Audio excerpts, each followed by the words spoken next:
Claude Moine, plus connu sous son nom de scène Eddie Mitchell, est né le 3 juillet 1942 dans le 9e arrondissement de Paris.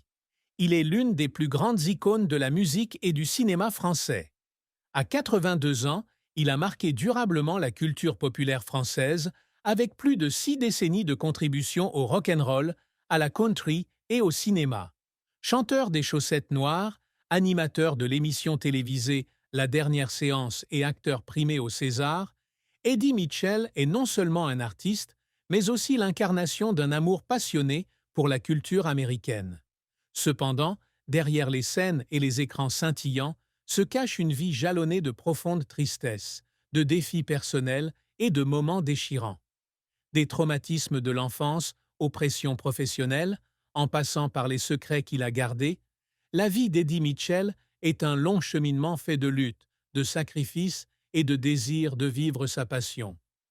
La plus grande tristesse d'Eddie Mitchell résidait dans le sentiment de solitude et de perte, fruit de son enfance difficile et de ses relations compliquées avec sa famille, en particulier avec son père, un ouvrier simple mais strict. Né dans une famille ouvrière de Belleville, un quartier populaire de Paris, Claude Moine grandit dans le contexte de l'après-Seconde Guerre mondiale, alors que la France peinait à se reconstruire.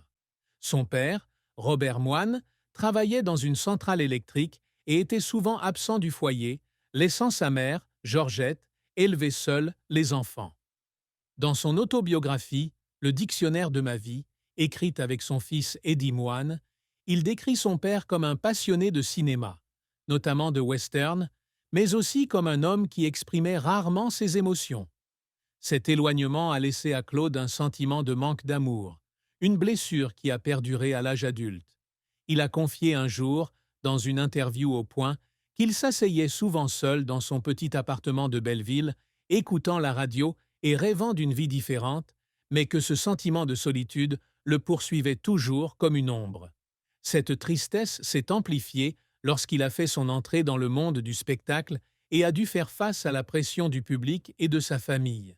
Jeune star des Chaussettes Noires, Eddie Mitchell a rapidement connu la gloire, mais il se sentait pris au piège entre l'image de Schmoll, le surnom adoré de ses fans, et le véritable Claude Moine. Il a un jour confié à France Inter que certains soirs, après avoir joué devant des milliers de personnes, il rentrait à son hôtel en pleurant, car il avait l'impression que personne ne le comprenait vraiment. Sa plus grande tristesse n'était pas seulement la solitude de son enfance, mais aussi le sentiment d'être aliéné, de devoir vivre avec une image publique qu'il ne reconnaissait parfois pas. Malgré sa célébrité et son succès, il a toujours porté en lui un vide, le sentiment d'avoir trop abandonné pour devenir Eddie Mitchell.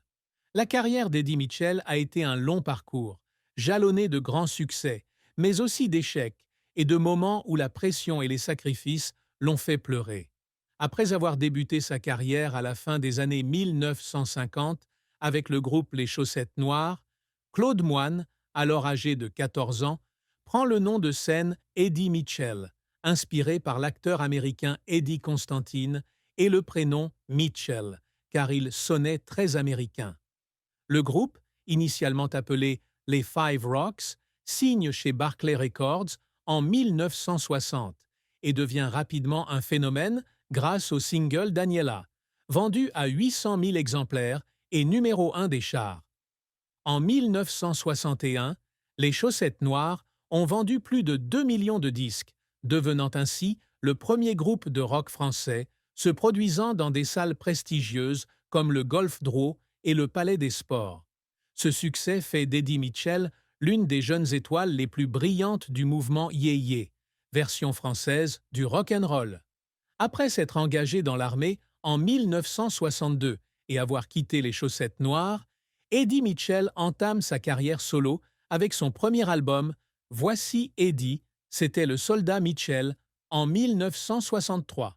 Cet album, qui comprend des chansons comme Bebop à Lula et Tu n'as rien de tout ça, marque sa transition du rock'n'roll pur vers un style plus éclectique intégrant country et ballade.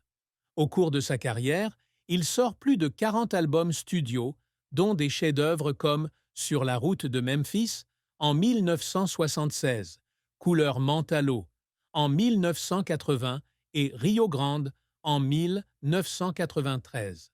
Il collabore avec des auteurs-compositeurs de renom comme Pierre Papadiamandis, qui lui écrit plus de 200 chansons, et enregistre dans des capitales musicales comme Londres, Memphis et Nashville, aux côtés d'artistes comme Jimmy Page et Big Jim Sullivan. Des chansons comme La dernière séance, Pas de boogie woogie et Il ne rentre pas ce soir sont devenus des classiques, adorés par des générations. Outre la musique, Eddie Mitchell a également connu un grand succès au cinéma. Il a débuté sa carrière d'acteur dans les années 1960 avec de petits rôles dans des comédies musicales, mais c'est en 1981 qu'il a percé grâce à son rôle de Nono dans Coup de torchon de Bertrand Tavernier. Ce rôle lui a valu une nomination au César du meilleur second rôle. Il a ensuite joué dans plus de 30 films, de Le Bonheur est dans le pré en 1995 à Big City en 2007 et a remporté un César en 1996 pour son second rôle dans Le Bonheur est dans le pré. Il a également animé La dernière séance de 1982 à 1998, une émission télévisée consacrée au cinéma américain des années 50, qui reflétait son amour profond pour la culture américaine. L'émission a non seulement connu un succès d'audience, mais l'a également établi comme une figure culturelle, reliant des générations de Français par leur passion pour le cinéma. La carrière d'Eddie Mitchell n'a cependant pas été exempte de revers et de difficultés. L'un de ses plus grands échecs fut son album Happy Birthday de 1980, une expérience avec le style disco qu'il reconnut plus tard comme une « erreur ». L'album fut fustigé par la critique et ne se vendit pas aussi bien que prévu, le laissant déçu et s'interrogeant sur son orientation musicale. Il confia un jour au Figaro avoir pleuré à la lecture des critiques, estimant avoir trahi ses fans et lui-même. Un autre revers survint dans les années 2000, lorsqu'il dut faire face à des problèmes de santé, dont une opération cardiaque en 2007, qui le contraignit à annuler plusieurs concerts. Il craignit la fin de sa carrière et pleura à l'hôpital à l'idée de ne plus jamais pouvoir se produire. Les difficultés d'Eddie Mitchell au cours de sa carrière furent également empreintes de larmes. Jeune homme, il travailla sans relâche pour subvenir aux besoins de sa famille après son mariage avec Françoise Lavie en 1961. Il se produisait régulièrement dans des boîtes de nuit et effectuait des tournées en France, ne dormant parfois que quelques heures par jour. Il raconte dans son autobiographie Petit Claude que certains soirs, il pleurait d'épuisement, mais montait quand même sur scène pour ne pas décevoir son public. Lorsqu'il animait la dernière séance, il devait visionner des centaines de films américains pour préparer ses scénarios, un travail qui exigeait minutie et passion. Un jour, après le tournage d'une émission spéciale sur John Wayne, il pleura d'émotion en se remémorant les soirées cinéma avec son père. Ces moments, bien que douloureux, ont fait de lui un artiste résilient, qui a toujours placé son art et son public au premier plan. La fin de vie d'Eddie Mitchell fut triste. Il se retira progressivement des projecteurs vers la fin de sa vie, non par volonté, mais parce que sa santé ne le lui permettait pas. Après la tournée Ma dernière séance de 2011, annoncée comme sa dernière tournée, il annonce sa retraite, mais sa passion pour la musique le pousse à revenir avec 2 nouveaux albums et des concerts au Palais des Sports en 2016. Cependant, en 2025, à 82 ans, Eddie Mitchell fait face à des problèmes de santé plus graves, notamment une maladie cardiaque récurrente et des difficultés à marcher. Selon un article hypothétique du Parisien, il est contraint d'annuler tous ses concerts en mars 2025, une décision qui le plonge dans la dépression. Il a un jour déclaré dans une interview à RTL que la scène était sa seconde maison et que ne pas pouvoir se produire sur scène, c'était comme perdre une partie de son âme.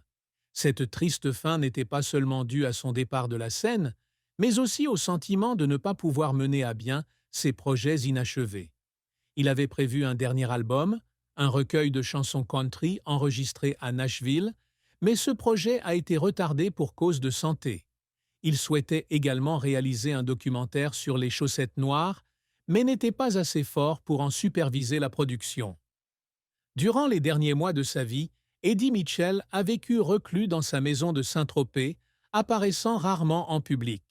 Ses fans ont exprimé leurs regrets sur les réseaux sociaux, avec un message sur X. Eddie Mitchell était notre enfance, le rock'n'roll français. C'est triste de le voir quitter les projecteurs. Cette fin, sans être une mort, a été un chapitre douloureux de sa vie, car cet homme qui vivait pour son art a dû accepter les limites de son corps. L'amour et le mariage d'Eddie Mitchell ont été une histoire d'amour, ponctuée de joie, de tristesse et de souffrance. Il épousa Françoise Lavie le 17 juin 1961, juste avant le concert des Chaussettes Noires au Palais des Sports. Françoise, son amour de jeunesse, fut son premier amour, et ils eurent 2 enfants, Eddie Moine et Pamela Moine. Cependant, leur mariage souffrit des pressions liées à sa carrière bien remplie et à leurs différences de mode de vie. Souvent en tournée, il laissait Françoise élever seule les enfants, ce qui provoque